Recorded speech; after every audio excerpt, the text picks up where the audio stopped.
আসসালামু আলাইকুম। Device village এই চ্যানেলটি যে আপনি ভিডিওগুলো দেখতেছেন তার জন্য স্বাগতম। আমরা আসলে চেষ্টা করি কিছু কিছু কাজের অনেক চাপ থাকে, সময় পাওয়া যায় না, তো কিছু কিছু কাজ ভিডিও করে সোশ্যাল মিডিয়ায় ছাড়ার চেষ্টা করি যেন নতুন ভাইয়েরা দেখে কোনো উপকৃত হয়।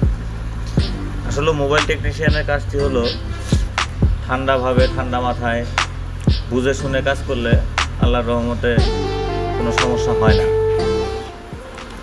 আর এটা অনেক ধৈর্যের কাজ, তাই সবাই আমার ভিডিওগুলো দেখবেন, শেয়ার করবেন, লাইক কমেন্ট করবেন, আমার পাশে থাকবেন। ধন্যবাদ। আসসালামু আলাইকুম।